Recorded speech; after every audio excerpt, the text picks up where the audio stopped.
So, let's check our rice. Ito na po yung ating rice. Tcharam! Ayan.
Sutin.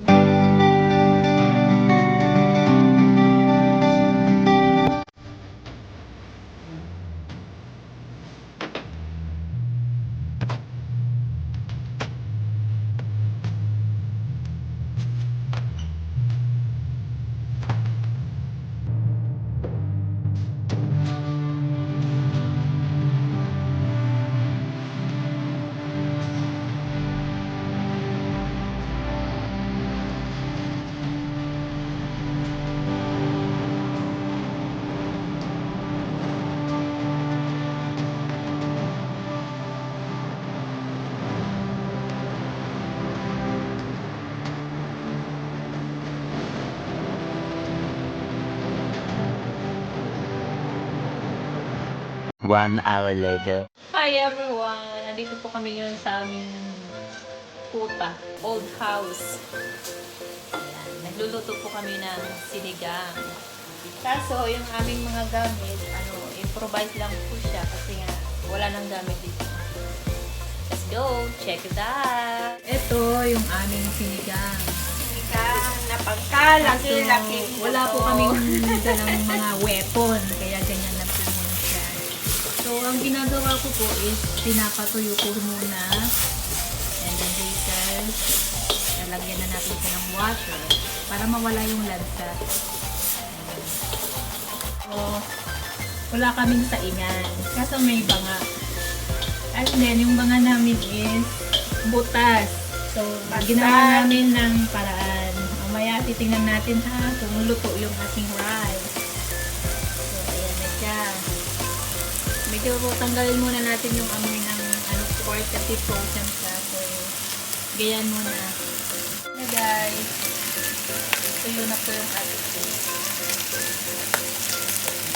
Lagyan na po siya natin ng water.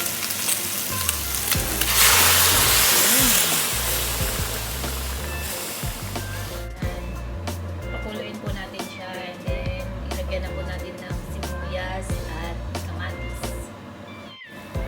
So, ayan na, kumukulo na siya.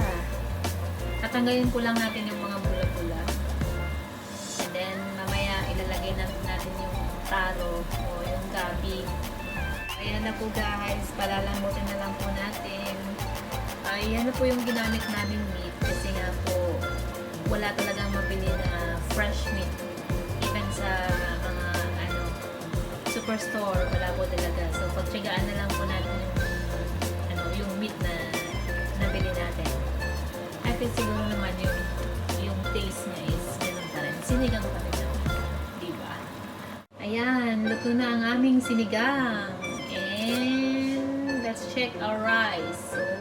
So let's check our rice. Ito na po yung ating rice. Tara! Ayan. A few moments later. Hello! So what's up guys? Nakaluto na kami and then we have early dinner. So, kainan na! So, ayan. So, ayan yung rice namin is improvise na lang po yung lutuan kasi may bitak. May bitak yung banga. And then ito, nagtyaga na lang po tayo kung ano yung pwedeng ihalo sa aming sinigang kasi nga super mahal po yung mga pagkain ngayon dito sa Hong Kong. And then, wala rin po talagang mabili ng fresh meat sa market. Kaya, yan na lang muna.